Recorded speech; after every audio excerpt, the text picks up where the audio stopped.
Thank you, Chongo.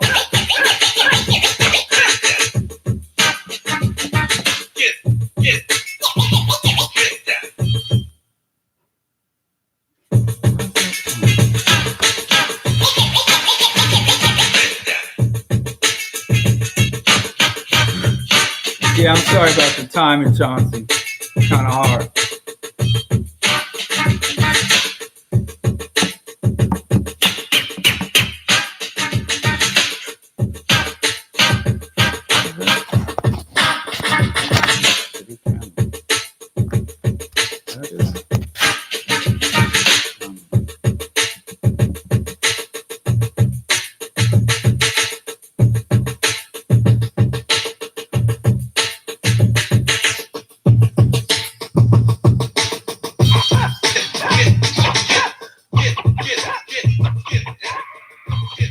All right, thank you everyone for tuning in to session 5 of Sunday Q&A with Bro.Diallo, live and direct. I'm sorry about if there's any confusion about the time slots and whatnot, but we're here. We can get it started. I know last week I had a question about a reading list for Pan-African statecraft, and I'm actually working on that reading list right now. I was actually, pulling down some text for that. So don't ask me nothing about the Pan-African reading list.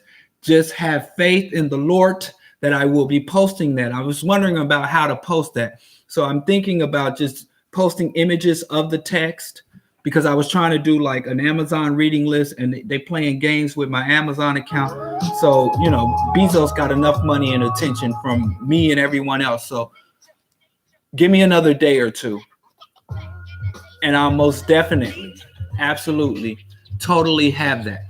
So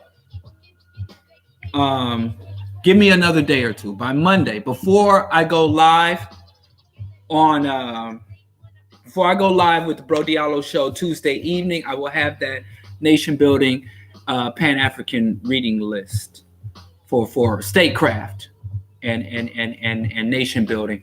I'll have that reading list. Mainly for Christopher asked that question, but all other questions I am prepared to field. So let's get it started, everyone.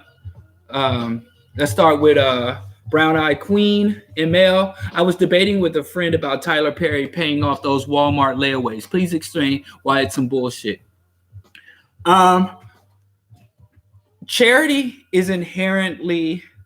was actually established. It's not a very common thing. Charity was actually established by elites in order to quell the uprising. Charity, in terms of what Tyler Perry did. Well, let me. People might not be familiar with that. Tyler Perry went to 3 local Walmarts in suburban and surrounding areas of Atlanta and paid off their entire layaway funds, and then went on social media and told everyone that had any layaway items in Walmart that they could go and pick those items up for free. And it amounted to about 81,000. I think it was some 80,000 or $800,000 worth of.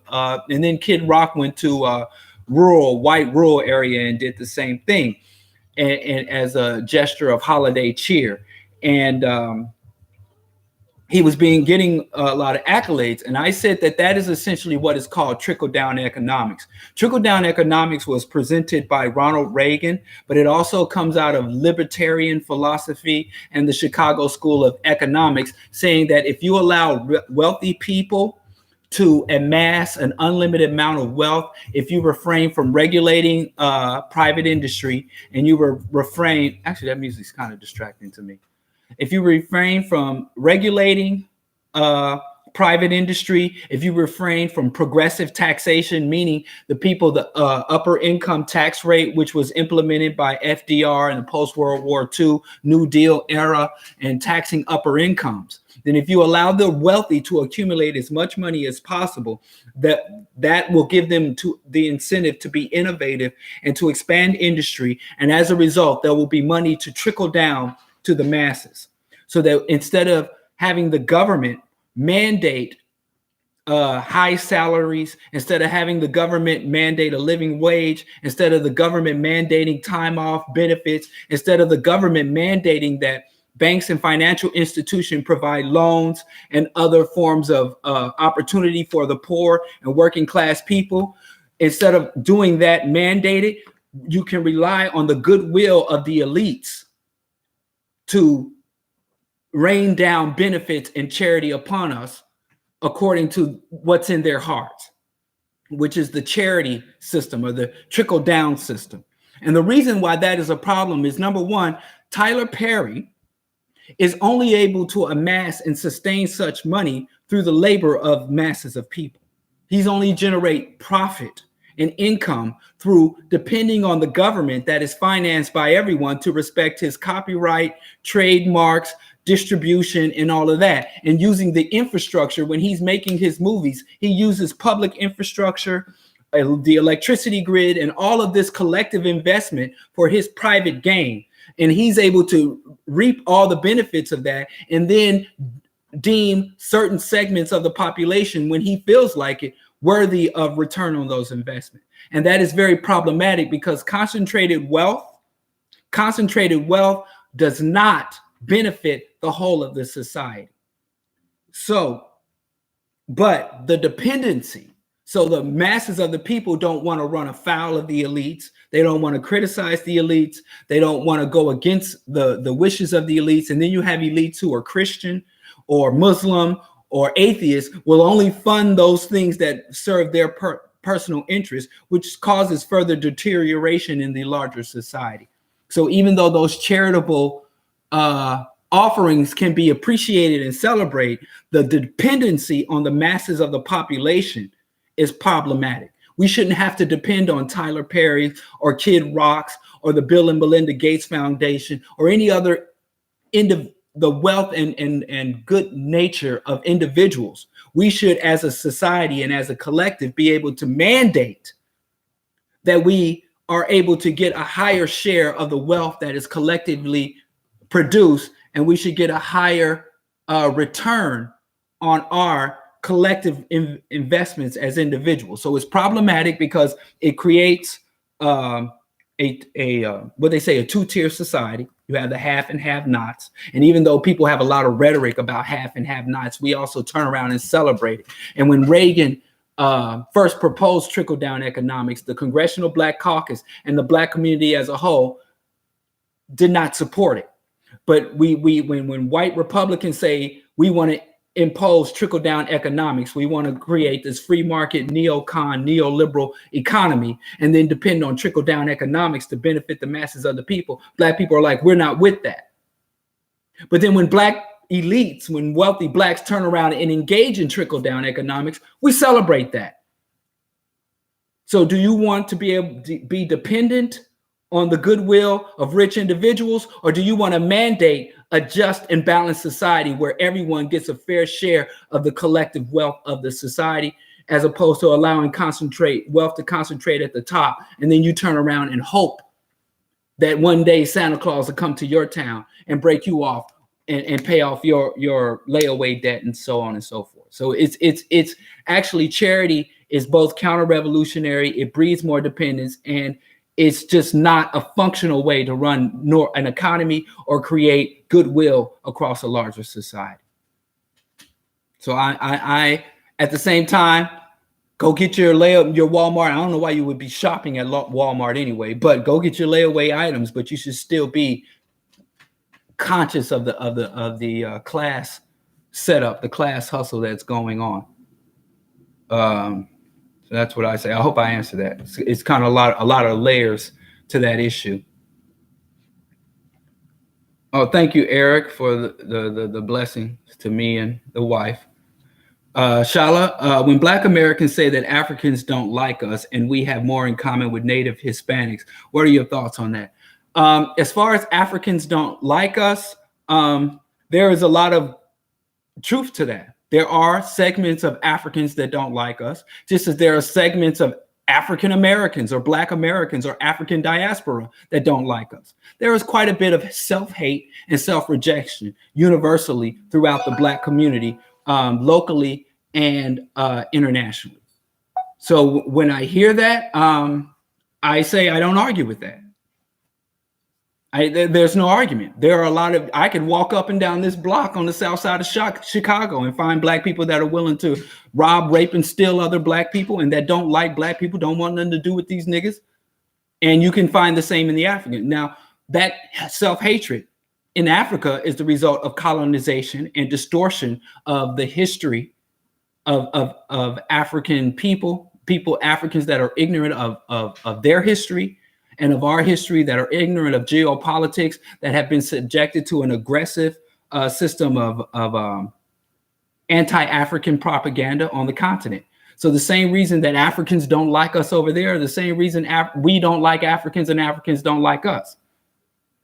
So there's only one or two things we can do to that. We can succumb to that and say, well, they don't like us, and we embrace the self-hatred and self-rejection. I don't know where you go from there. Or we can acknowledge it and begin to challenge it and begin to dismantle it by not only educating our people, but empowering and revolutionizing our communities. So what I say to those that don't like us, the Africans on the continent that don't like us, for this is the same thing I say to the niggas that here that don't like us. Fuck you. You know, that's what you say.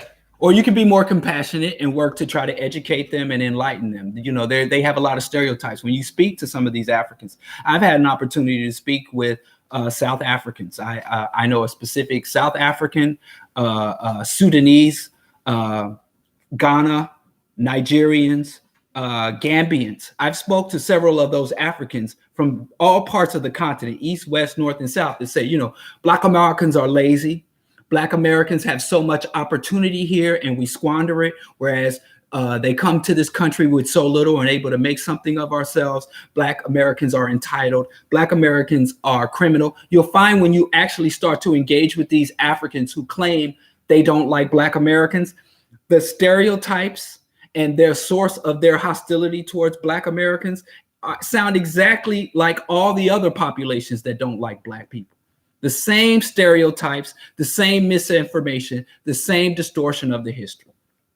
So you can begin to explain to them, like a young lady from the Sudan. She was actually an employee. She was a waitress at a restaurant that my wife and I owned, a vegan restaurant. And she had all those same things. She came here from the Sudan, and she, in her mind, felt that Black people, she was told by other African immigrants and by white people to stay away from Black Americans, that we're criminal, we're untrustworthy, and we could drag her down. And she wanted to be successful, a successful refugee from Africa to here. She should avoid us. And I began to explain to her where this idea that Black people are criminal, Black people are lazy, Black people are this, blah, blah, blah. I began to explain to her why it was necessary to create this rift between Africans, because it's not just Africans don't like Americans. If you meet a Nigerian, they don't like Gambians. If you meet a Senegalese, they don't like Nigerians. If you meet a Kenyan, Kenyans don't like Zimbabweans. You meet a Zimbabwean, they don't like South Africans. There's a whole bunch of dislike amongst all of us. But if you begin to explain to them the source between all this division, divided and conquered, how we came to be divided, how we came to develop these hostilities, some will say, wow, you know, that's enlightening. That's helped me. And now I begin to understand how we are unified, how we all have fundamental commonalities and have a fundamental mission as African people, as the African continent, unity. And some of them will be like, I don't give a shit. I'd rather crawl up a white person's ass than to work to create unity amongst my people. And to them, I say, carry on. Goodwill hunting. Fuck you. Go about your business. So I don't get too bent out of shape if they don't like us over here or we don't like them over there. I don't get bent out of shape for them. Those individuals are not our example. They're not our model. They don't set the standards for Black Americans. They don't set the standard for the global African community. And finally, I find way more Africans that are receptive to the ideas of Pan-Africanism, that are way more receptive to to global African unity, global African cooperation, and global African liberation that I find that rejected. It's just those that tend to be hostile to that idea tend to get more status and standing from the media, get more status from our oppressors. Just like the self-hating blacks here tend to get to go to the Supreme Court or our elected president, but they don't necessarily represent our united views. So more exposure, more cooperation, more understanding, more research and study will overcome this whole we don't like each other. And one more thing, this is not a phenomenon unique to black people. You'll find all over the website, internet, if you're looking for it, the British think Americans are crass and stupid.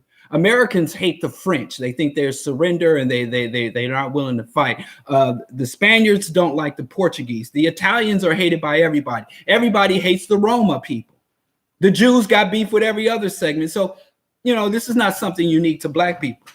And we ain't got to get along to work together, and we ain't got to work together to get along. So that's why I say to that, you know, this is by design. These divisions are by design. And if you really value our people and our empowerment, you will be willing to work through these divisions. And I'd rather work for unity with Africans, divided Africans, than work for integration with my oppressor, my white oppressor. Okay. I don't know how to move. I think I might be missing some of the inquiry. Oh, okay. Now we're moving. Okay. Now we're going to go back to YouTube. King with the courses. I see a lot of comments, but no questions. So let's go back to Facebook over here. Chris, why aren't revolutionary Black and African psychologists more engaged in revolutionary Pan-Africanist politics? Number one, most African psychologists are not revolutionary. And if they are revolutionary, then by definition, they're Pan-African. There's no other valid revolutionary position than Pan-Africanism. You know, maybe in the past, before we had over centuries of post-colonial and post-slavery organizing. So it's kind of contradictory to say revolutionary that isn't Pan-Africanist. And so if they're revolutionary, they are Pan-Africanist. Now you can be Pan-Africanist, but not revolutionary, but you can't be revolutionary and not Pan-Africanist. And many of it's pretty simple. Many of the psychologists, they pretty much adhere to their formal education. And psychology, especially for Black people, is not meant to get us in the psychological, psycho-emotional state to oppose the status quo. The job of modern Black psychology is to help Black people to cope with the status quo. So if I'm having psychological issues, if I'm undergoing traumatic stress, some type of identity issues, or any of the more permanent clinical psychological issues or transient stress-related psychological issues, the goal of the average Western trained psychologist is to help me to cope with it. So if I go in there and say, I'm having some very, very high stress issues, my people are dying, I've got these economic stress, they're not going to say, well, that's fully appropriate. You should be pissed off. You should be mad as hell. And you should go out there and attack or fight against the sources of your stress. They'll teach me coping mechanisms. And like Speech said, the word cope and the word change is directly opposite, not the same. So the problem is that a lot of our psychologists teach us to cope with the problem instead of attacking the problem. They teach us to navigate the society instead of transforming the society. So they teach us how to be crazy the right way as opposed to crazy the wrong way, as opposed to saying, you know, in order, psychologists teach us to be functional in an insane system of capitalism and white domination. So that's why they do it, because their training has trained them to do it, you know, and they're all economic incentives for promotion and advancement in their field. If they were to engage in true revolutionaries, and they haven't read Wayne Nobles, they haven't read Amos and Wilson, they haven't read Fanon. and they haven't read Dr. Bobby E. Wright, and they haven't read Marimba Ani, they haven't read Chelsea McIntyre, they haven't read Baina Bellows, so they're not familiar with the revolutionary doctrine. So even a lot of pro-Black psychologists, if they, you go into their offices and they've got all this African art and all these African, they've changed their name, they have an African name, and everything about them is African on the surface. And they try to tell you, you should get into your culture so that you can feel better about yourself. Get into your culture. Maybe take a trip to the motherland to reconnect with your roots. I mean, even Oprah Winfrey was talking that shit. Oprah Winfrey opened a school in Africa. So they even use Africa as a coping mechanism, not as a weapon. They don't use our culture as a weapon to fight our oppressors. They use our culture as a coping mechanism to cope with oppression, to endure oppression. So that's why they don't. There's no economic incentive. They haven't been trained. And if they did that, they would lose a lot of their comfort and status that they gained from cooperation with the system and our oppressors. This is hard. I mean, to get a PhD, they don't want to mess that up. Okay, I'm just scrolling down. Sister Murari asked, speaking of which, do you think there's anything for POC to learn from the Yellow Vest Revolt in France? Not really. Not really. Oh, wait, I take that back. I'm sorry. We can learn that, which I had talked about probably over a year ago. I had a show called The Myth of White Unity. We can learn that white people aren't as unified as we imagine. If you had that same, you see how they're reporting on the Yellow Vest Revolt in France, oh, the workers and this and that. If the same uprising, if there were a group of Africans uprising, fighting against their state, they'd be like, oh, look at the tribal wars. Oh, look, it's just a conflict prone, the conflict zone, the internal strife. They would never talk about where there are specific economic issues, there are specific policies that are caused. They just like, oh, the Africans are crazy. If it was Black people in Baltimore, Black people in Chicago, Black people in Los Angeles were doing the same shit. And we were rioting and uprising, and we all had on the same clothes, the same color. Oh, look at this gang, look at this riot, look at this violent prone. They never, so you see, they at least give the white working class the respect to say, there are specific policies, specific economic issues and complaints that they have that they're fighting against. So we can learn that definitely white people aren't as unified as they are. We can definitely see that there are that the European Union, the neoliberal political ideology, the neoliberal economics, the austerity measures, all of that shit is coming unraveled. So if white people and white citizens, and they're also fighting, they claim they're against immigration. So European colonialism, because the European elite, the deal they have with the European peasants, the European working class, is that if you go overseas and fight our imperial wars and you allow us to conduct our imperial policies, then we'll trickle down to you some of the spoils of imperialism.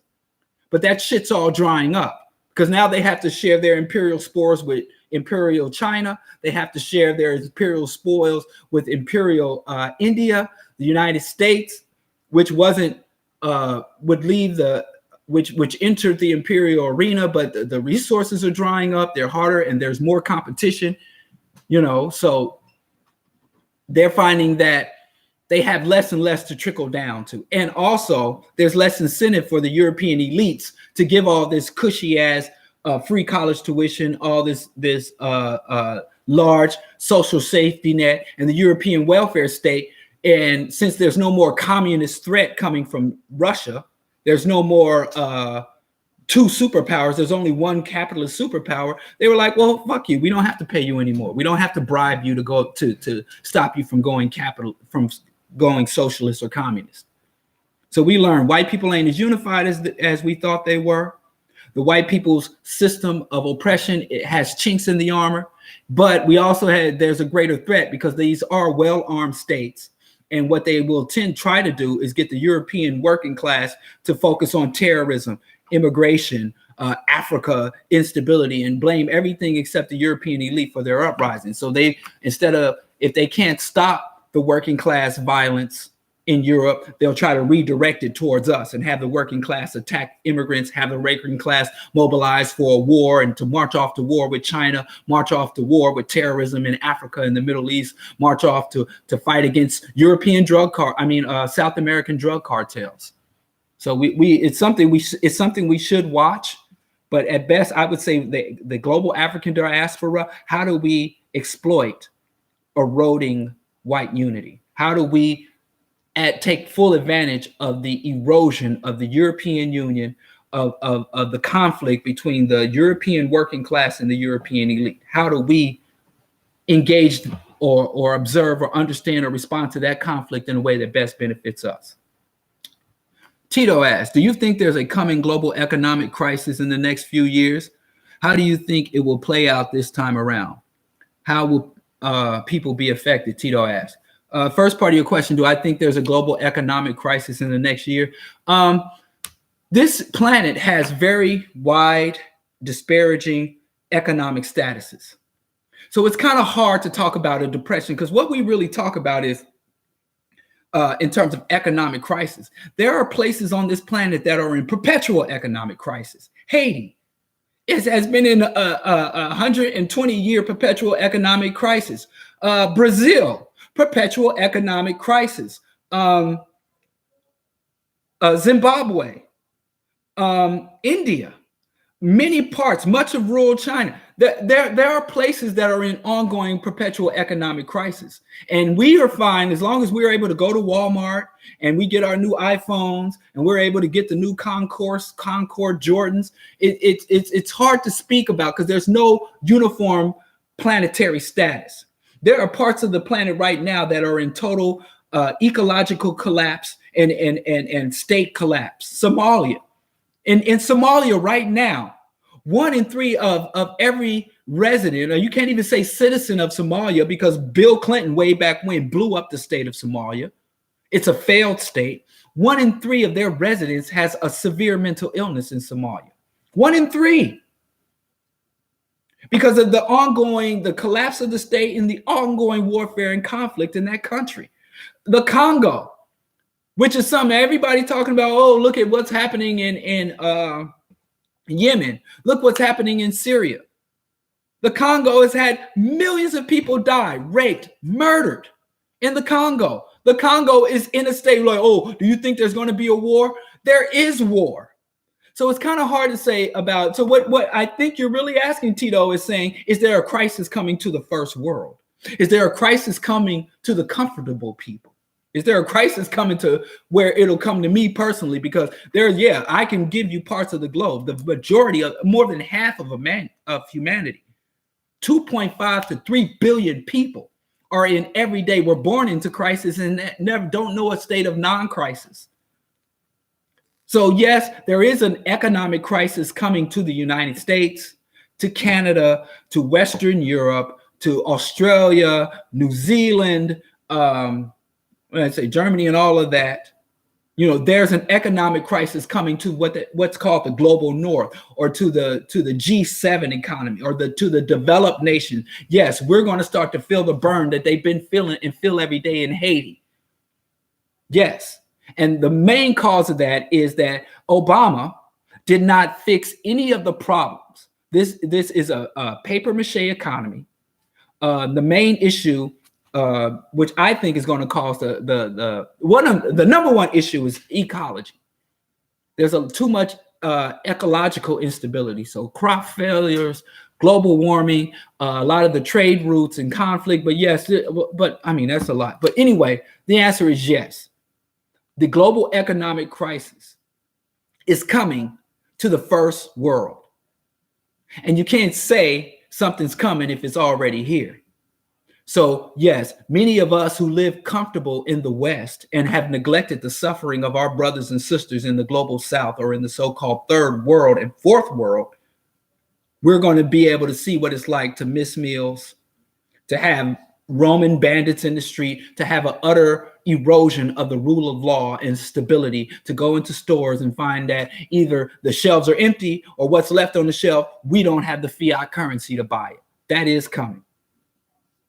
And the way it's going to play out is the same way it's going to play out. The Fed, the U.S. government is going to take resources from all the poor people and working class people and middle class people and give it all to the investor class, to the multinational corporations, just like Obama did. And they're going to turn on the printing press and print trillions of dollars of fiat income and give it over to the rich. And then the rich are going to use it to shore up their position. And some of that glut is going to trickle down, and they're going to keep propping up this artificial capitalist economy until it collapse once and for all. And the only thing that's going to cause it to collapse once and all, if working class people stop fighting their fucking wars, if the goddamn working class police stop being willing to pepper spray and beat the shit out of working class people, and all the rest of us turn towards the real threat of humanity and to the elites.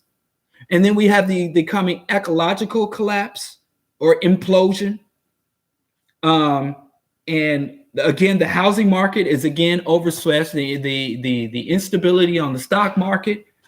And it's going to be lean times. A lot of people are going to be foreclosed. A lot of people are going to be homeless. A lot of people are going to turn to drug abuse. A lot of people are going to start abusing their spouses and their loved one, and molestation and more incarceration, suicides, and all of that, until the globe holders, until the population controllers decides to resurrect the economy and find another bubble. I think they're going to have, instead of a housing bubble, and then they had this tech bubble, I think they're going to have a green bubble where they're going to say, oh, with this Green New Deal shit that they're talking, where Bernie and Alexandria are talking about, we want a Green New Deal. But when they talk about the Green New Deal and investment in solar and photovoltaic cells and wind energy and other renewable power sources and training the population, and they're talking about they want a new they want to mobilize the society at the rate that they did during World War II to totally transform and go from a carbon-based industrial society to a renewable-based industrial society. You know it's a fucking hustle because they never mention the military. The military is the number one drain on U.S. sources, and it's the number one polluter in the United States. How the blood clots, you're going to have a Green New Deal and you don't even focus or call out the military, and you don't have any proposal to defund and demobilize the military. So that's a hustle. So I think the next bubble is going to be the green bubble. And when you're going to have the carbon-based corporations, the coal corporations, all talking about they're ready to grow green. And there's going to be all this fiat currency, trillions of dollars from the Fed given over to any rich white man that says, I'm going to do something green. And they're going to do the same thing with the money until this whole shit collapses, unless we overthrow them. And people will, like I said, will be affected. Increased suicide and in population reduction, mass population movements and shifts, and a lot of racial strife, because white people love to attack poor blacks, poor Asians, poor Hispanics when the white elites screw them over. It ain't nothing nice.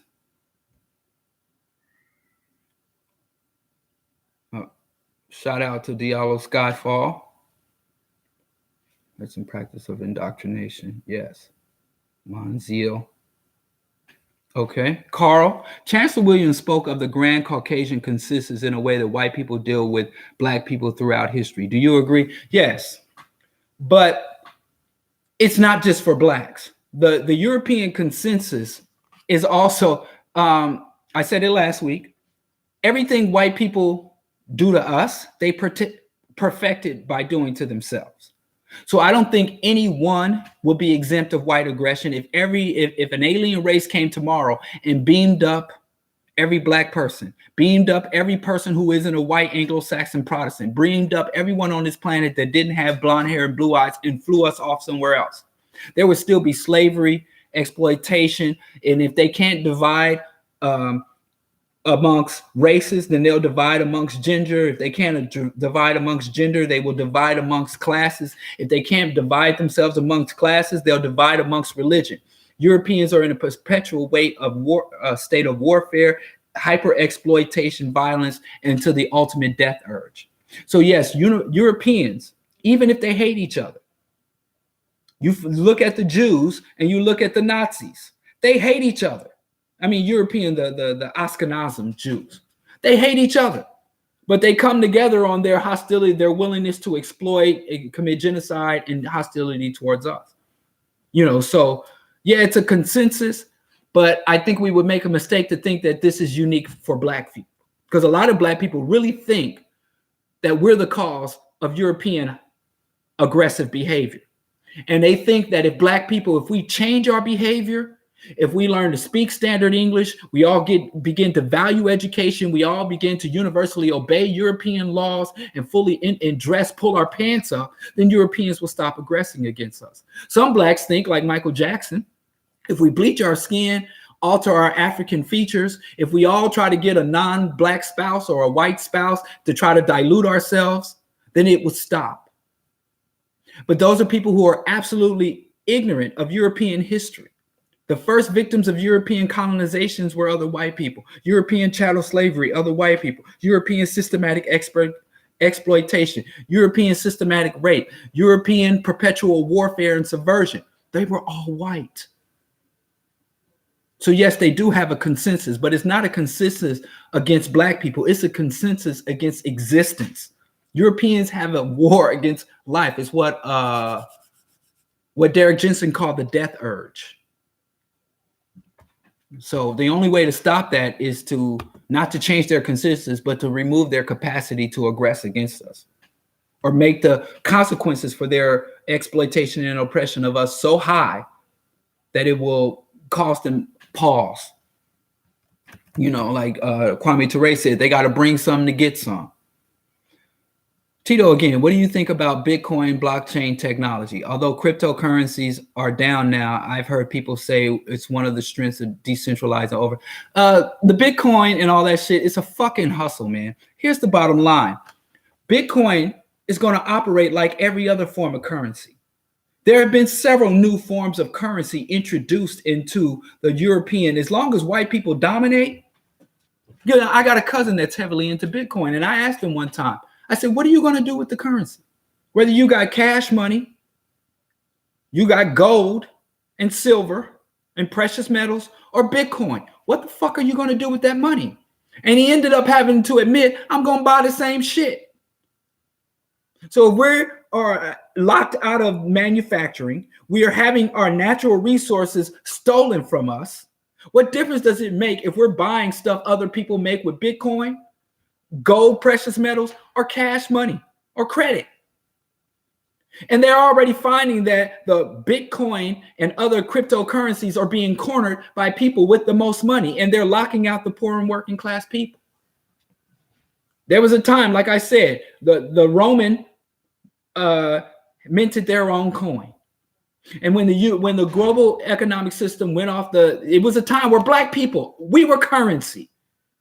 Black people were currency. You could literally buy land with Black people. You bring half a dozen Black people and you could buy, sell, or trade us for a whole plot of land. Black people were currency. When that land was free in this country, remember, up until the 1960s, they were having sit-down deeds for white males, white Christian males. You could go out anywhere in this country and put down a stake. And they said, if you work and cultivate that land for 5 years, it was yours. Land was cheap and abundant in America. We were the currency.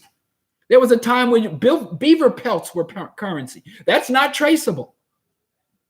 So currencies will always change. Currency will always evolve.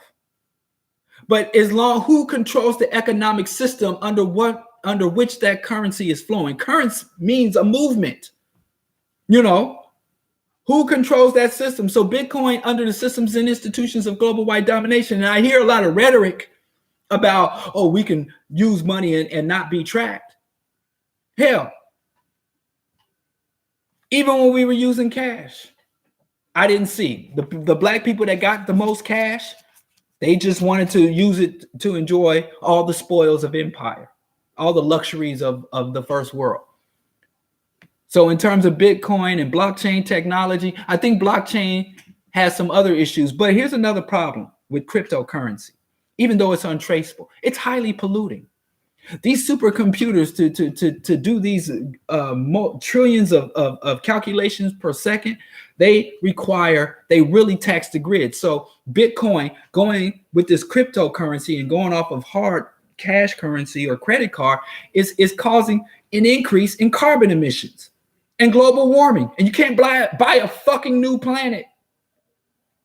So that's another issue of this thing that nobody's talking about how much, and these what do they call it? The cryptocurrency, what do they call it? Mining. The mining, these mining operations where they literally have millions of servers lined up, plugged into the grid, tapping the grid, and there's not enough electricity generated. They literally go set these mining operations up next to dams and hydroelectric dams because they can't. So cryptocurrency is causing pollution. Cryptocurrency is proven to fall down like everything else. The wealthier investors in cryptocurrency are cornering the market and squeezing out the low-level investors. And most of the people I know involved in cryptocurrency are not trying to challenge the status quo. They just want to be able to increase their holdings, their material income, so that they can buy more bullshit, nicer clothes and better cars than the rest of us. So I don't have a lot of hope about cryptocurrency being anything in terms of liberating, because if we had a revolutionary culture and we had a fully operational revolutionary movement, we could use cowrie shells for currency.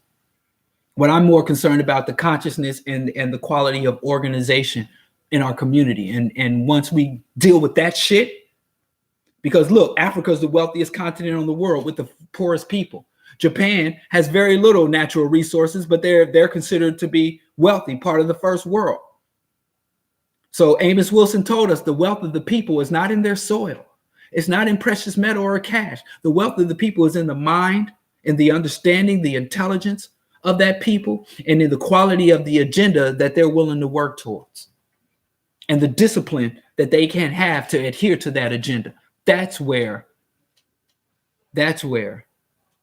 our real wealth is. Okay. Yeah. Just look up. You can go to Bitcoin or cryptocurrency and global warming, carbon emission, power inputs. It's very power intensive. So it's just another form of pollution, another crazy us trying to chase after this fictional wealth while we squander and destroy the real natural wealth of the planet. Chris again. Do you think we'll ever be able to develop a socialist superpower like the Soviet Union in Africa, Southeast Asia? I think the term Soviet and superpower is an oxymoron, because in order to be a superpower, you have to invest an enormous amount in your military. Superpowers were defined as superpower because they were able to project their military might across the globe. That's what makes you a superpower.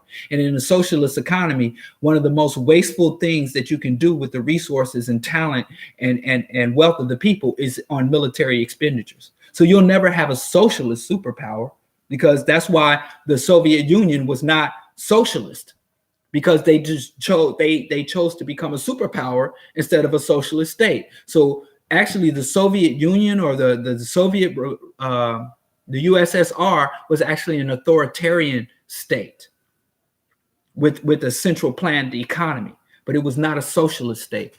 So I do believe that world socialism is fully possible. It's viable. And if world socialism was truly a pipe dream, the capitalist elites wouldn't be shit themselves every time. Even a little country like Venezuela, that's not even part of the G7, when a little country like Haiti, when Jamaica elected and Manny a socialist thing, even when you got one, like out of 1 million politicians in America, you got like 3 socialists, one in Seattle, one in New York, and one in the U.S. Senate, and the capitalists lose their shit. The capitalism not only realizes that their system is not viable, it's not legitimate. And the moment that they allow a legitimate socialist country to rise up, look at Cuba. Cuba's #1 export is cigars. They don't have any military might. They don't have any major resource that the U.S. needs. The United States could leave Cuba the fuck alone. But they tried to over 600 times to assassinate Fidel, or 600 or more. They keep going to engage in economic sabotage, killing off their crops, killing off their livestock, have an economic blockade. Why? Because they know if they allow Cuba to operate as a truly socialist state, unencumbered by tax, everybody would see how valuable socialism is. And in fact, the United States is socialist. All economies are socialist. There's no such thing as a non-socialist economy where people cooperate, coordinate their actions, and share in the resources. The only difference between a capitalist state is who gets the wealth, who gets the wealth from the socially produced capital. Name a source of capital that isn't socially produced. All wealth in America, even in capital, is socially produced. And by law, like, let's look at Walmart. The richest family in the United States, and by extension the world, is the Walton family. Do you ever been to Walmart and you seen a member of the Walton family fucking stocking the shelves, working the cash register, stripping and buffing the floors? Do you think the Walton family is in China manufacturing the goods? They do fucking nothing. They didn't even build the company. They inherited it from their father. They're able to be rich because millions of people underneath Walmart. Same thing with Bezos. All of y'all, I'm sure, ordered from Amazon. Did Bezos ever show up at your door to give you shit? So that's socialism. Walmart is a socialist company. A lot of people working together. If the truck driver didn't work with the stock boy, if the stock boy didn't work with the manager didn't coordinate with the goddamn cashier, if all these people didn't cooperate collectively, there'd be no Walmart. It'd be chaos. But then at the very end, all the wealth produced from all that labor and cooperation gets snatched up by the Waltons. Why? What justifies that? Because they have a fucking piece of paper that says, I'm the owner. That's it. And if you say, well, fuck that piece of paper, then they'll go to a cop and say, shoot that man. This is high-tech barbarism. Profit is theft. And we let these goddamn libertarians tell us, taxation is theft. Taxation is not theft. Profit is theft. Okay. So I don't even know if I answered your question. Yes, we can have a socialist nation. We can have a socialist world economy, but we will never have a socialist superpower. If you want a superpower, you have to abandon socialism and embrace authoritarianism or parasitic capitalism. That's the only way to have a superpower. And I know maybe I'm mixing words, Christopher. So yeah, basically yes and no, but mainly yes. But you know. Tito, again, man. What are your thoughts on the African Union? It's a hustle. It's not a true African Union. Can it be reformed, or do you think it depends? I should read your whole question before I start answering. Can it be reformed, or do you think it needs to be done away with completely in favor of a more regional alliances like SADCC in South Africa? No. I think both of those are wrong. The African Union is not, the problem with the African Union is it's a status quo organization. The African Union seeks to sustain Africa and move Africa along the path of capitalist Western industrial development. So the main problem with the African Union is it's not a revolutionary body, and only a revolution will bring justice and prosperity to African people. Our natural evolution to continental unity has been disrupted. And when your natural evolution is disrupted, the only way to truly progress is through a revolution. So the African Union has to be disbanded, but we cannot we can do regional development as a springboard to continental. Africa has to be unified continentally in order to be a bulwark and to mount effective opposition to global capitalism. The system of capitalism is global. So the African liberation will have to be a global counterattack. So not only does Africa have to incorporate and unify on a continental scale, it also has to fully embrace and incorporate the African diaspora. And if we do regional pacts and regional coordination, then that will make you small enough and leave you vulnerable to economic sanction, to subversion, assassinations, and all that other stuff. So the African Union cannot be reformed. That's already been attempted too many times. Since the loss of Sekou Touré and Nkrumah, the African Union has pretty much been a tool. They get their marching orders from the UN and the IMF and the World Bank. it's illegitimate. The African Union is like an African version of the Congressional Black Caucus, but we can't retreat to regionalism. We have to pursue continental unity. And if we do it on a region by regional basis, as long as whatever regional pact we have, we understand that's a springboard to continental unity. Kandeke asks, do you share your ideology with your extended family members who are in opposition, or do you distance your? I share. Oh, wait, let me read your question. I'm sorry. I'm trying to answer it in my head before I read. But Kandeke asks, do you share your ideology with your extended family members who are in opposition, or do you distance from family members who act like drones? No, I don't distance myself from family members who act like drones. I'm almost about to say, y'all gonna have me in trouble. Let me chill. No, I don't distance myself from family members who act like drones. I'm fully engaged in family life. You know, I love my family. And I always, when I show up, you know, I'm the weirdo vegan family member. Everyone by now knows my position. They know my point of view. We sometimes joke and have fun. We sometimes engage in serious discussion. I know some of my family members I've convinced, you know, to consider changing their diet, making more holistic dietary choices, to change their outlook, how they engage local politics and things. So it's an ebb and flow. But I don't think that conscious Africans should isolate ourselves, because I found that the conscious Africans who don't know how to navigate Africans outside the struggle, they begin to behave in a cultish manner. So I don't only associate or engage with Black people who have the same outlook as me, even though I fully believe in the validity of my outlook. I'm willing to listen to, engage with, and commune with Africans who have different points of view, you know. So no, I don't distance myself, but I let them know about themselves. You know, I don't shy away from conflicts or discussions either. So if we just around being family, we can be around being family. But if politics do come up, I'm gonna throw my hat in the ring. I'm not going to censor myself for their comfort either. And they already know it, you know. But I'm very happy with my family. My wife's people, I have good relations with them. I got good relations with my relatives. Except my baby brother, I don't hear from him as much as I often do. And I do have some people who cut me off. You know, I got some Muslims in my family that don't like to hear about the crimes and atrocities in the past or current crimes and atrocities of Islam. So when they want to come to me and you know, try to you know, school me on the prophets, the holy word of the prophet or all that bullshit, you know, I let them know. You want to talk religion? We can talk religion. You talk your talk, I talk my talk. So, you know, I got some people, but I've never shunned anybody for not having aligned. You know, it's an ongoing dialogue.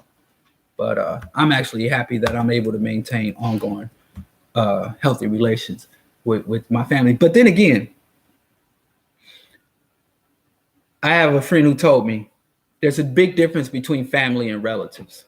Say your family are not necessarily biological. Family are people who share the same mission as you, the same outlook and ideas as you, and work together towards that greater mission. That's your true family.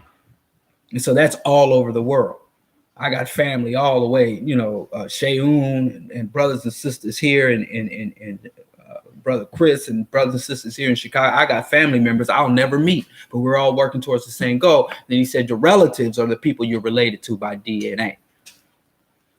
Chauncey, DNA ancestry in the wrong hands. Henrietta Lacks. Everything is in the wrong hands. Yeah, I'm not going to. To me, DNA is not as important as EYE. The system of racism and chattel slavery and race comes well before DNA. So Crick, that guy named Crick, they didn't discover the existence of DNA until, what was it? Let me see, 1955. 1955. That's when they discovered DNA. Racism, they tried to say the racism started with capitalism, but that's fucking wrong. they're all racism. They created racism to divide the working class. That's wrong. The Marxists and the socialists, white socialists, say that racism goes all the way back to the Greco-Roman era, where they find the earliest, like pre-Christian era, before Jesus was fucking born. They found white people identifying the black phenotype, nappy hair, dark skin, wide nose, thick lips, big hips. Woo! They found that white people were identifying the phenotypical differences between different races and regions of people, and then attributing value to people based on those phenotypical differences. Some of y'all beloved philosophers. So racism predates DNA. Racism ain't got shit to do with DNA. Racism got everything to do with EYE, your eyes, what you can see. You look. And you have people like, I'm not black, I'm blah, blah, blah, blah, blah. Or I'm not white, I'm Scottish, British, blah, blah, blah. Yeah, that's all well and good if y'all like to play tiddlywinks in the corner and play this little semantic shit, But when Amadou Diallo got shot, they didn't say, oh, let me shoot that African, that Cameroonian. They were like, I'm shooting that nigga. You know what I'm saying? So I don't put too much stake in DNA. As far as them weaponizing DNA, of course they're weaponizing DNA.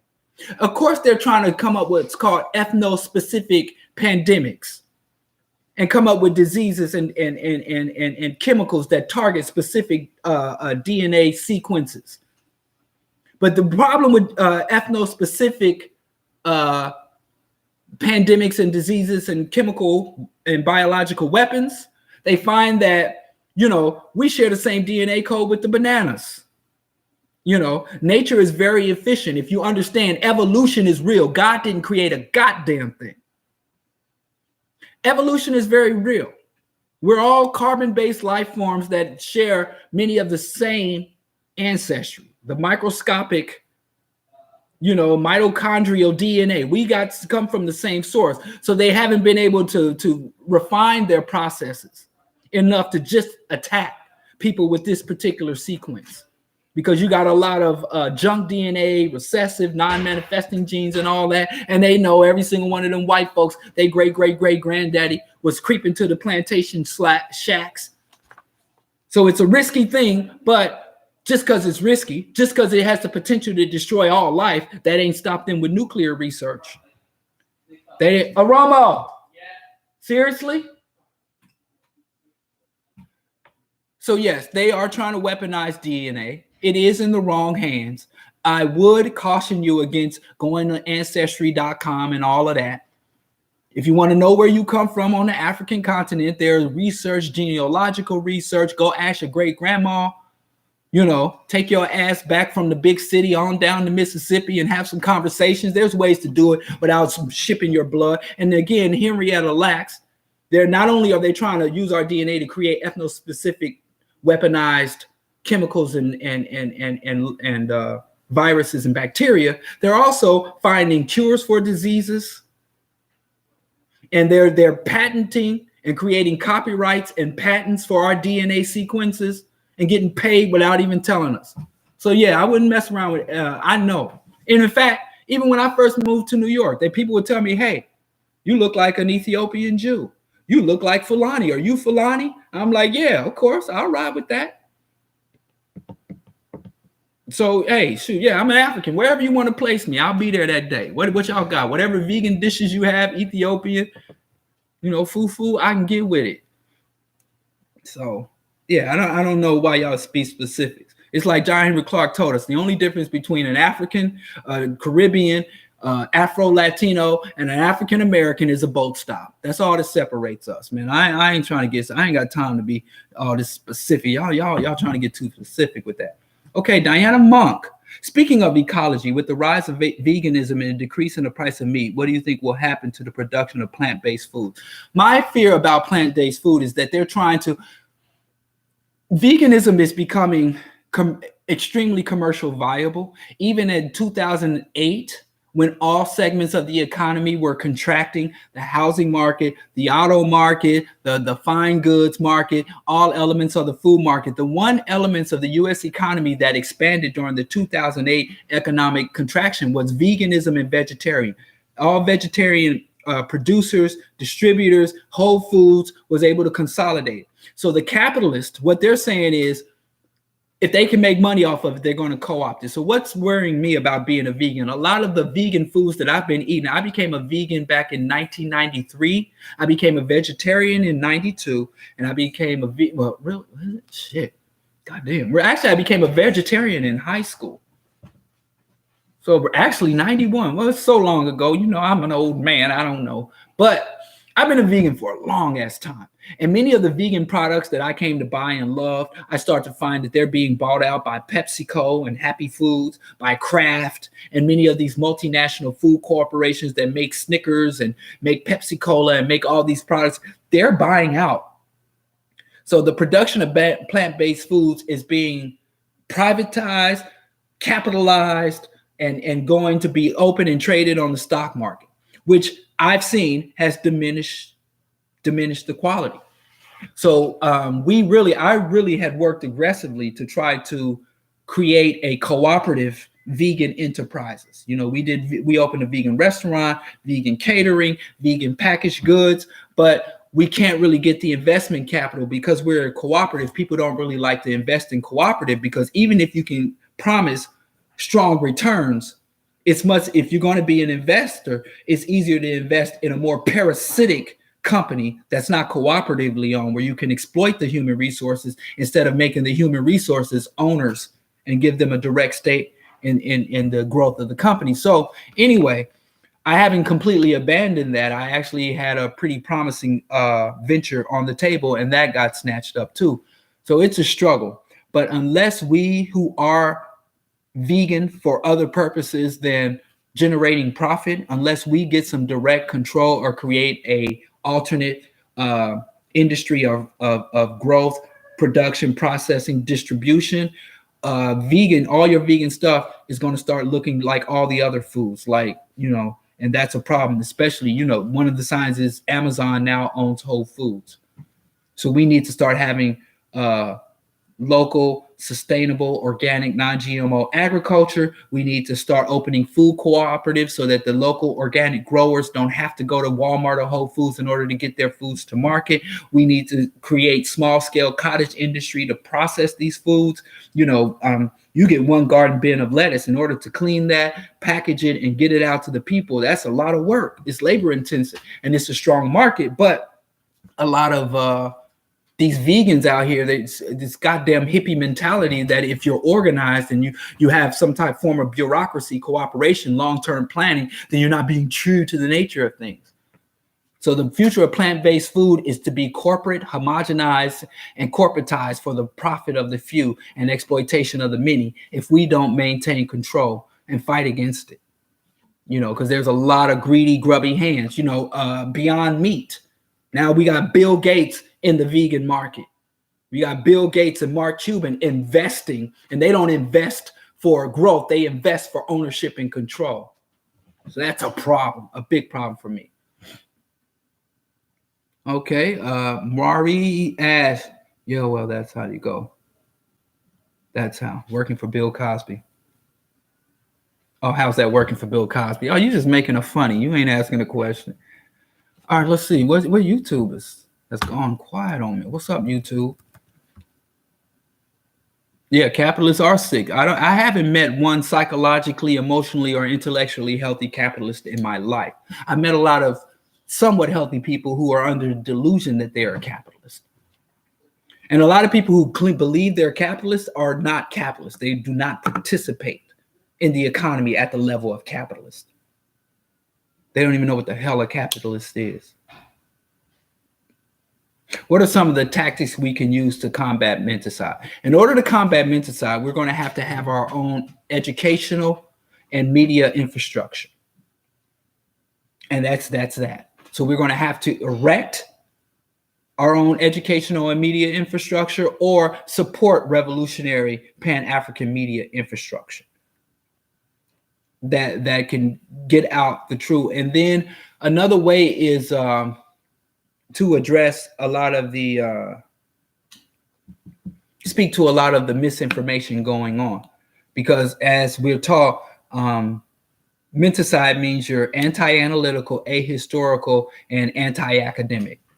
So we need thorough, ongoing analysis. We need a research and articulation of true history, and analysis and academics. Right now with Chuck, holla at me, Chuck. Give me a call, man. We're working on a Pan-African database. We're working on a Pan-African archives and things of that nature. So basically, the true way to combat menticide is to resurrect and expand African intellectual culture. And people don't even know that there is an African intellectual legacy and African intellectual culture. And many of the people that do talk about the African intellectual legacy and the African intellectual culture approach it in such a way to help Black kids get educated so that they can get a job in the capitalist industry. We're going to teach our kids STEM. Not STEM, not the science of liberation, not the science of developing a sustainable, ecological, just economy and industries in Africa, but we're going to teach them STEM so they can go work for Boeing. They can get a good government job, maybe with NASA, you know.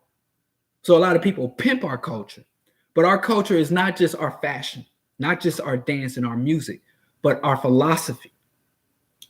So that's how we combat menticide, by resurrecting the infrastructure necessary to bring back African intellectualism. Do I think there is a difference between religion and spirituality? Yes, spirituality is religion for lazy people. When you join a religion, there are very strict rituals, very strict rules that govern how you eat, how you dress, what you do on any particular day at any particular time. It's exhausting being a member of the religion. But if you are a member of a spirituality, you can make up your own, pull a whole new spirituality out of your ass tomorrow. And there's really no doctrine that can hold you down.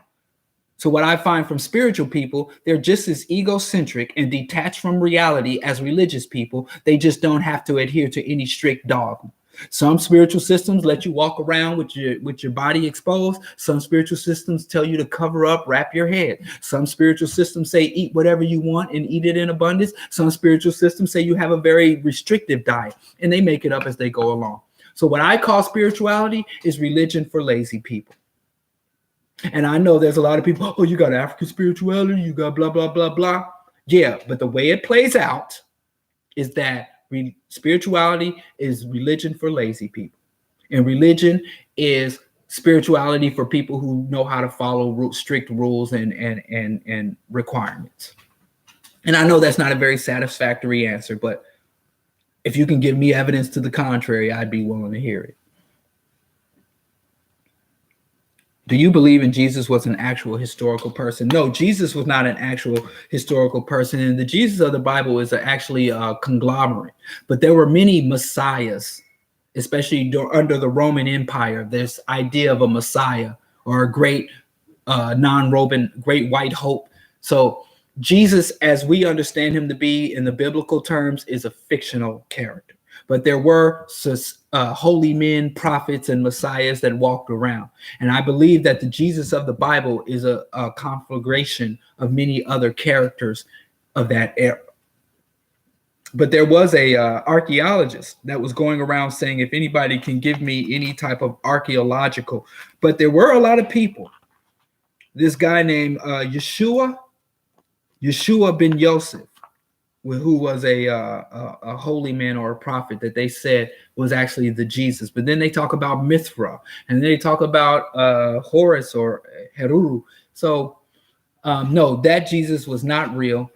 The Council of Nicene and one of the popes paid Michelangelo to paint that Jesus your grandma worshiped and got hanging on her wall. So, no, that Jesus is not real. And there's definitely was no Immaculate Conception. There was no walking on water. There was no crucifixion and raising on. That's all fantasy and fiction. But there were crucified leaders of the zealots and other anti-Roman groups, people who were colonized by the Romans, some of them Jews, some of them not, that had charismatic figures rise up. You know, somebody can make some story up. Malcolm X was born of a virgin birth. We don't know because his father was killed and his mother was put in an asylum. And, you know, 200 or 2,000 years from now, you could create a whole mythology around Malcolm X's death. You know, and then, oh, we saw Malcolm X. Then you have Malcolm X movie. And if they don't understand movies, and they're like, oh, he came back from the dead. You know, it's all folklore, mythology, and fiction. And no, as far as the Bible is related, that person is a amalgamation of many figures ultimately. But I actually have a biography of Jesus here that's pretty interesting. Well, again, maybe next time. Tito asks why some groups of people rebel and rise up under oppression while others do not. Good fucking question, man. Let's look at Dr. John Henry Clarke, who studied intensely African anti-colonial and revolutions on the African continent in the United States.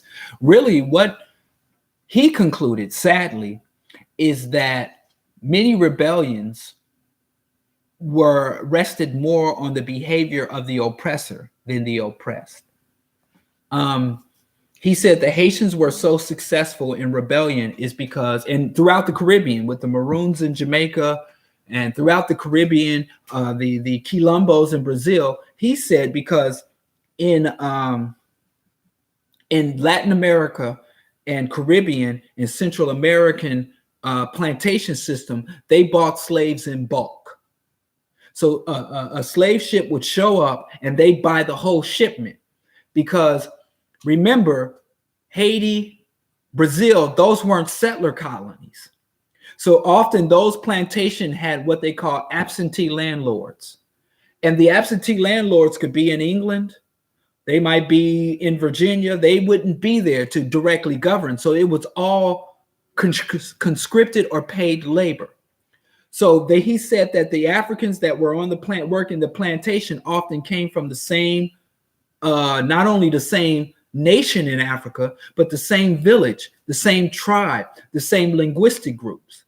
And also they lived in village style compounds that did not have, they would literally work these Africans to death. And they didn't really care about the upkeep and well-being of these Africans.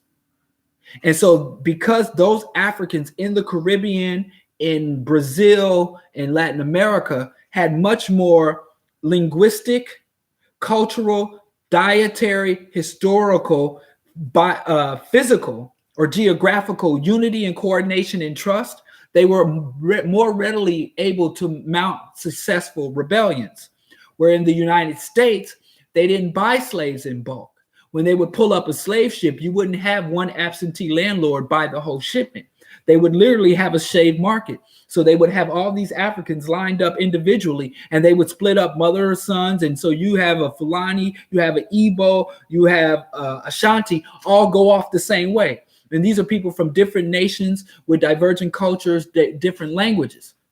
And they had smaller scale plantation. And also it was a settler colony. So the owner was right there. The main key interest in controlling that plantation lived right there alongside the Africans. And so there wasn't, and the Protestant slave owners from Britain and France were more interested in infusing their culture, their value, their religion, their way of dressing, their worldview on the Africans. Whereas the Portuguese, Spanish, and the absentee, sometimes French and British, could care less what the Africans did when they weren't working. And so John Henry Clarke was speaking about a lot of Caribbean, Latin American, and South American Africans have this arrogant attitude like we got free almost a half century or more before the Africans in America. We secured our freedoms and we created the Maroon villages or the Quilombos long before the Africans. And he said it wasn't because they're braver than us, but because of the way that the oppressor organized and grouped us together, made it more likely and more viable for our rebellion than other times. So there's what causes some people to rebel and some people to submit is about the environmental conditions, the material conditions on the ground, the method and form of that the oppressor takes, and the viability. A lot of times people don't rebel simply because they don't see any potential for success in that rebellion. So there's a lot of reasons, and those reasons always evolve. Sometimes Africans say, the master looks invincible. And then they see, oh, he's actually truly vulnerable. For a long time in Africa, there were many African colonies that had a policy that if a plantation governor, if a soldier fell ill, they would immediately ship them back to Europe. So they were oppressed by these Europeans, and they never saw a sick or dead white man. And that was a deliberate psychological tactic. Africans never saw, this man is oppressing me. I never saw a sick or dead white man, because we make sure when they get sick or dead, they're not around our colonial subjects. So they play a lot of these little games, but it breaks down. There's a chink in the armor, and opportunity. So it's really it's a combination of the amongst the people, whether they see that rebellion is a viable action, and whether or not our oppressor is showing a level of vulnerability, or whether the oppressor is giving the people a non-revolutionary opportunity, whether the oppressor is willing to negotiate, willing to integrate, willing to give some concessions to the people. So it's always a confluence of things. And that's why of circumstances, a confluence of circumstances. That's why Fred Hampton said the revolutionary, we who are revolutionary in non-revolutionary time, it is our job to raise the contradiction, to demonstrate the lack of viability of our oppressor's system, to demonstrate the vulnerability of our oppressors, raise the contradictions of the system, to increase the likelihood that more of our people will see how the system is illegitimate and be willing to engage in rebellion. I don't know if you're satisfied with that question. How were the pyramids erected? I don't know. Go read Browder. Anthony Browder has a lot of good information on it. I mean, he's been there and participated in several excavations. Oh, I see the book I was talking about. Where you asked me about, was Jesus real?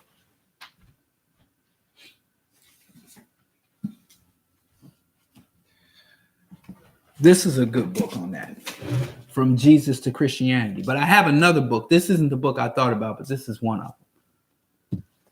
But anyway, Browder said that they used basically African technology, African physics, African intellect to erect them damn pyramids.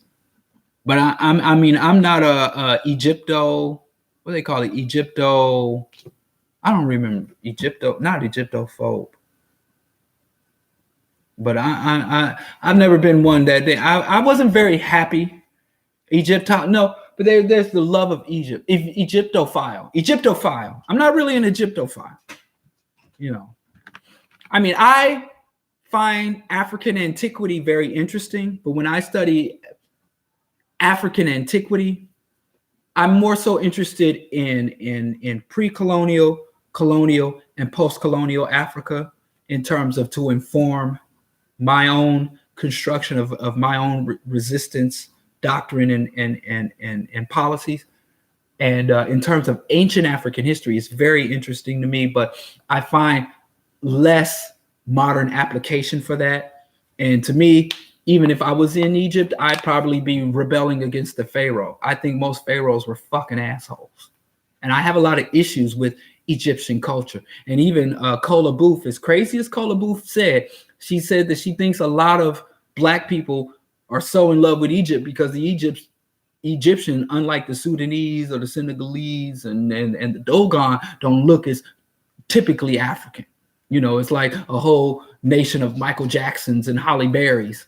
And that's why y'all, but I don't know. I don't get into that too tough, but I'm just saying, I don't know. I think if Imhotep was living here, I think wouldn't be erecting pyramids. He'd be building revolutionary resistance movements, because he was a very smart man. And I've read the Matuna Tear. I know about Egyptian philosophy, the Tree of Life, and the 13 Steps to Mastery.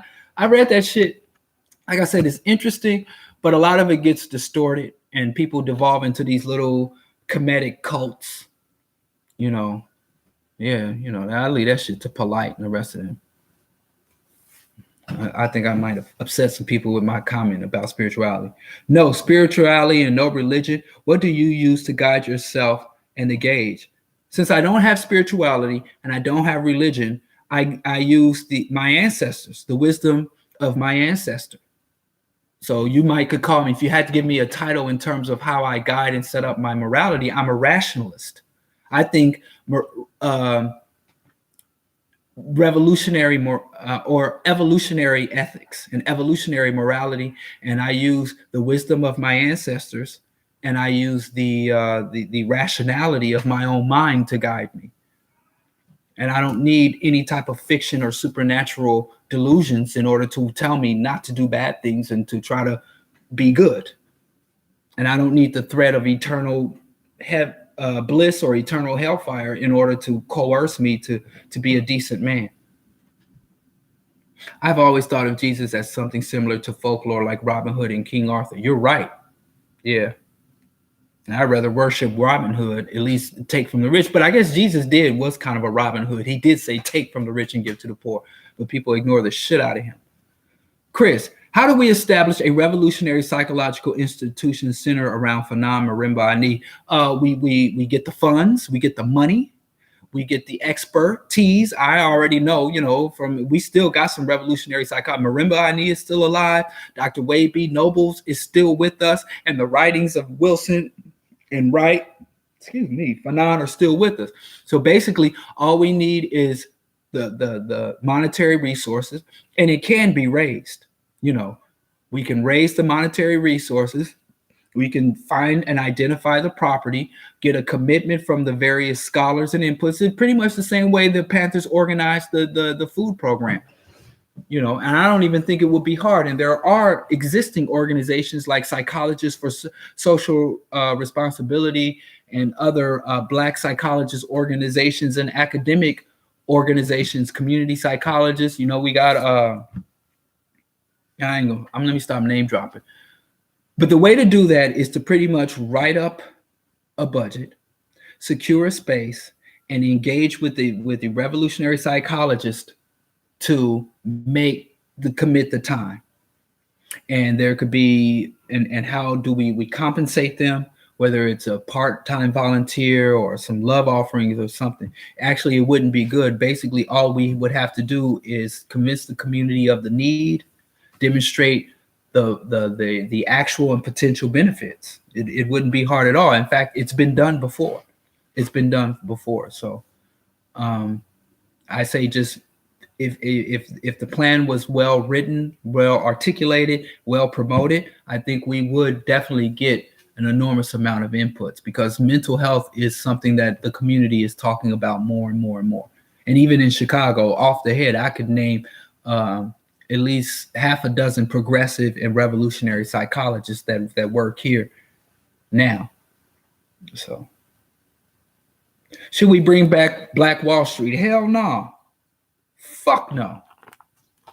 Fuck no. And can I say this? Black Wall Street is a nickname. Black Wall Street was not Black Wall Street. There was no Black Wall Street. But no, the concept, the idea, no. Why would we repeat something that is already proven to fail? No, I don't support or advocate for Black capitalism. And it's like, oh, Black capitalism has been defeated. How do we fix it? More Black capitalism? No. I'm sorry. I saw on the History Channel that Egyptology was white people creation to whitewash Kemet. Yes, white people did found white psychology. There's one book called Signs and Symbols of Primordial Man, and another guy by the name of Gerald Massey. But I would tell you, Brown Eyed Queen, ML, don't shun Egypt, that research in archaeology just because it's white people. Because remember, Egyptology, especially in the US and Canada, started back in like the 1800s. And Black people weren't getting research grant. Black person couldn't leave the plantation and say, well, massa, I guess I got this research grant. I'm going back to Africa to engage in an archaeological dig. I'll see you next harvest season. So a lot of those people actually went and did some decent work. If you read Dr. Clark and Dr. Ben, they sometimes reference that work from back then, especially Gerald Massey and Albert Churchward. I'm looking on these shelves over here. I might have a couple of books there, but like Signs and Symbols of Primordial Men. So yeah, Egyptology is a white thing. And there is some information we can glean because we were locked out of academia for so long. When we first started to rediscover our history, we had to go to their writings. And so, but you don't have to now, because now we have Anthony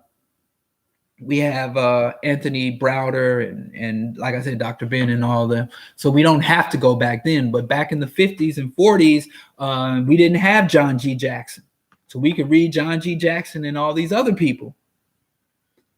But they had to start somewhere, you know.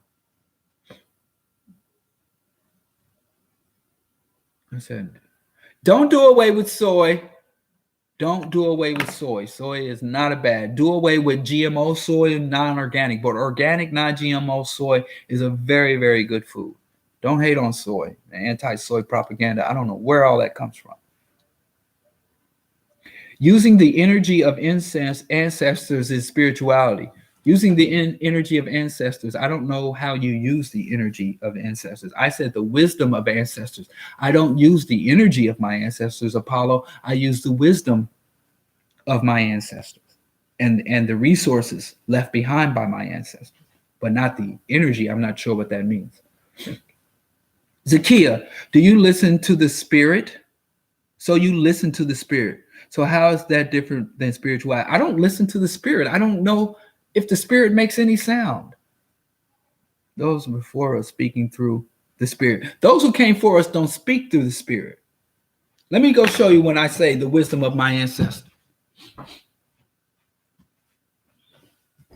Here's the wisdom of our ancestors. Here's 2 books by Amos Wilson. Black Power, a moral, political, economic imperative for the 21st century, and Black on Black finds the psychological dynamics of Black self-destruct, self-annihilation in service to white. This is how, you see, his picture's on the back. He died sometime. Actually, this book was published after he died. So our ancestors wrote shit down. Our ancestors erected monuments. There are tapes. There are recordings.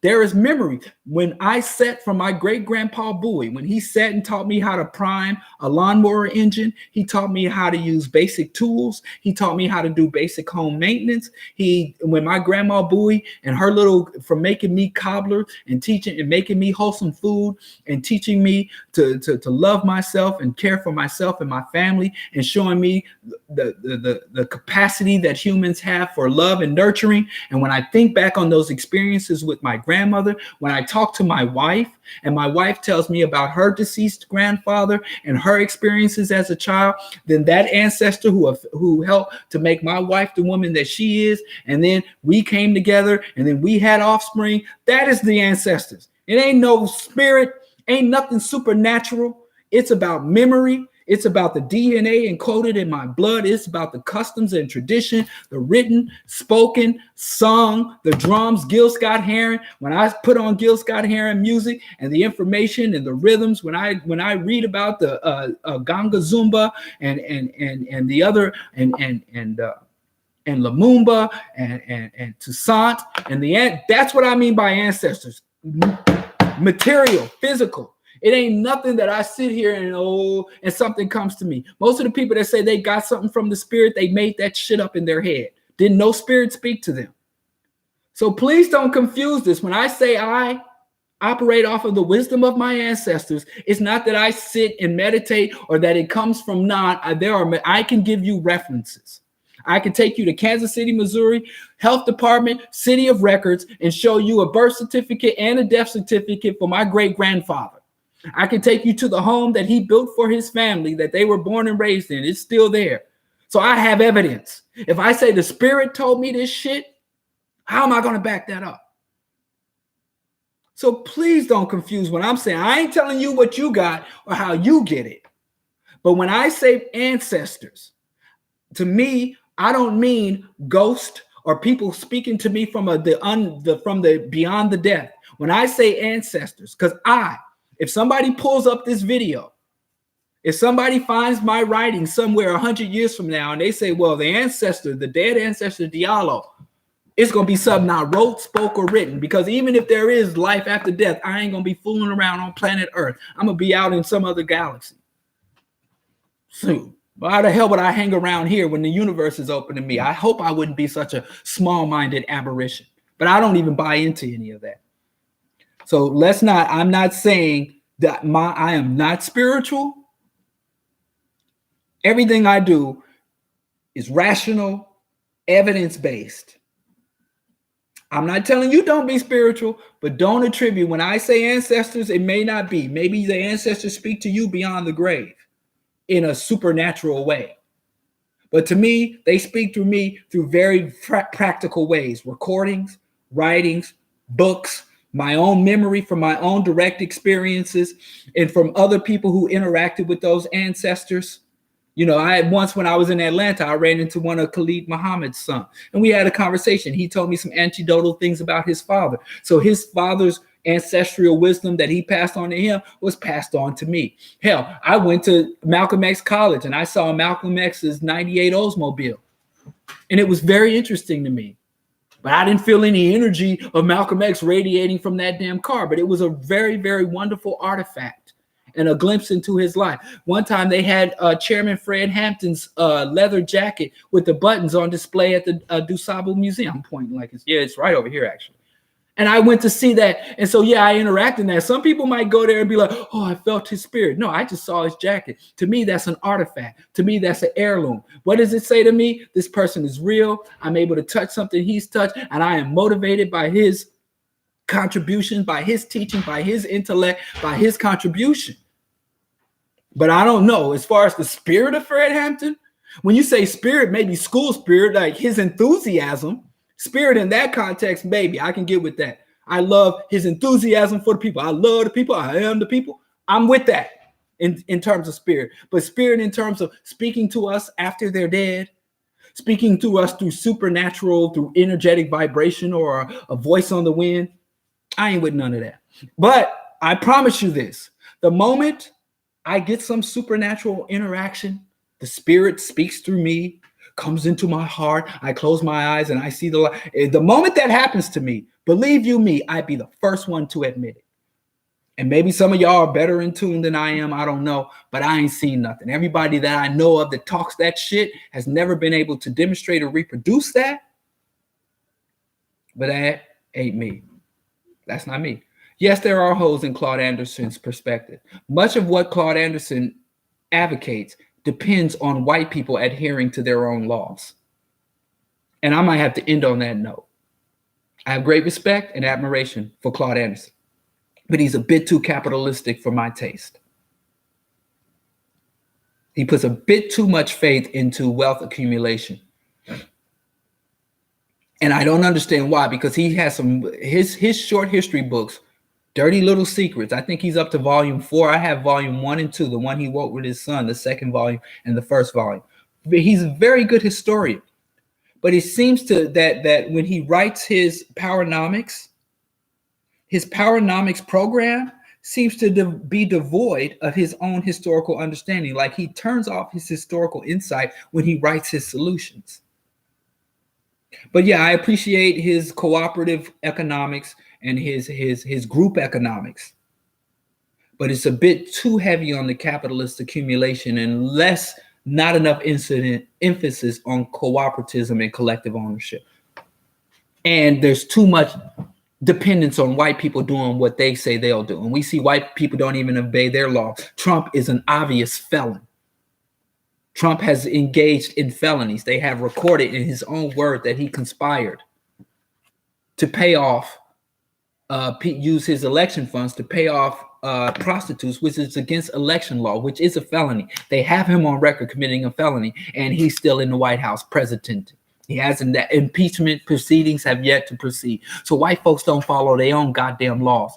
So if white people following their laws is a cornerstone of your black liberation agenda, you're fucked before you get started. No disrespect to Dr. Anderson, but I hope over this time, as what his agenda in Detroit and Brooklyn, I was there in the 90s when the Powernomics plan was being implemented, and there's obvious holes there. But hey, I've failed too. I can't tell you how many efforts and projects I've carried out that were a much smaller scale than Anderson's, and I failed. But every time I fail, I go right back to the drawing board and I refine my process. I rethink, I acknowledge my failings, and I try to shore up and seal up the hole. And I fast and pray that Dr. Anderson does the same thing.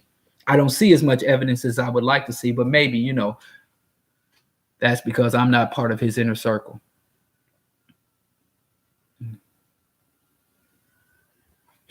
We can talk about voodoo and voodoo next week. Maybe I'll go on the show and talk about that. There are many good psychology books. Too many good psychology books. Dr. Harry S. Davis, I know he's retired, but he's still alive. But I'm going to have to wrap this up. I appreciate everyone who joined us today. I'm very sorry for everyone whose questions I didn't get to. Maybe I'll try to think of a better format to get to other people's questions, or maybe I'll go in the comments and try to give written responses, especially on Facebook, to the questions, because there are many, way too many good questions for me to have to miss them. But I will be on the air live and direct. When I'm coming. Oh, I'll be back next Sunday for Q&A, Tuesday evening, the Bro.Diallo Show, and then Friday morning, Bro.Diallo Show. So you can tune in, and until next time, stay rational. And may the ancestors' wisdom continue to inform your actions and thought process.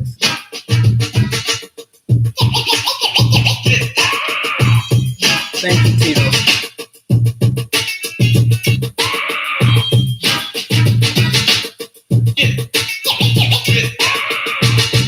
Oh, turn down that. And Chris, I'm gonna, like, I don't know if you were here when I started. I know you're still asking me for that book list on statecraft. I'm putting that together now. So I'll have it before Tuesday's show, and I'll send you the link. That's what I want to tell Chris. I know you're on Facebook. I see you.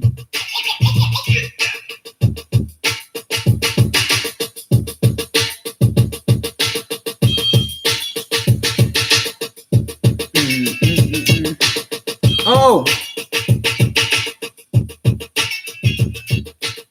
Diallo Kenyatta is back up and being updated also. So please go to Diallo Kenyatta, and there you can get the archives, you can get the old shows, blog posts, and you can find out how you can financially support the Bro.Diallo broadcast on Q4 Radio. That too. But I think that's everything. So good night, y'all. Be safe and have a good week. Peace. I can't do that.